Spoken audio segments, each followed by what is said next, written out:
যেহেতু অভিষেকদের সাথে সোনারপুর সহ বিভিন্ন জায়গায় লড়াই করছি, মিথ্যা মামলায় আমার রাজনৈতিক সহকর্মীদের যেমন ফাঁসিয়েছে, আমি কালকেরই ফেসবুক লাইভে বলেছি এসটিএফকে ডাইরেক্ট মুখ্যমন্ত্রী নির্দেশ দিয়েছে, কারণ শুভেন্দু অধিকারী আমাকে চেনে যে আমি কি টাইপের লড়াই করি।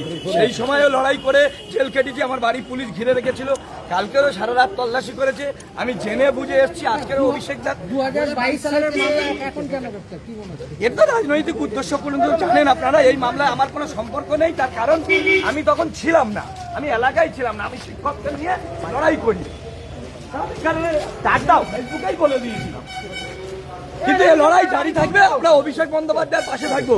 আমাকে প্রস্তাব দিয়েছিল রাষ্ট্রবাদী মুসলিম হতে, বিক্ষুব্ধ তৃণমূলের সাথে থাকতে, আমি বলেছি না, থাকবো না। আরে এটা তো উঠে পড়েন আপনি।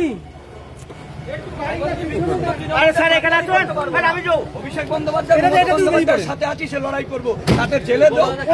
কোথায় গেল? এই লড়াই জারি থাকবে। কারণ সোনারপুরে অভিষেক বন্দ্যোপাধ্যায়কে হেলমেট দেওয়া থেকে নিয়ে গিয়েছিলাম আমি, বিভিন্ন জায়গায় যাচ্ছিল, ভাড়া দিচ্ছিল, হেনস্থা করছে, ফলে এ লড়াই জারি থাকবে। পুরোনো মামলা মিথ্যা মামলা।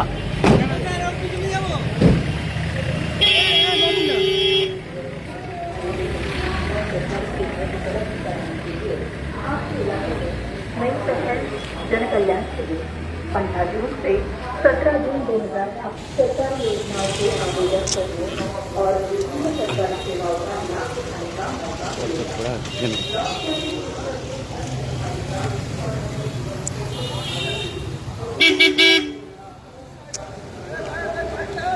ए भाई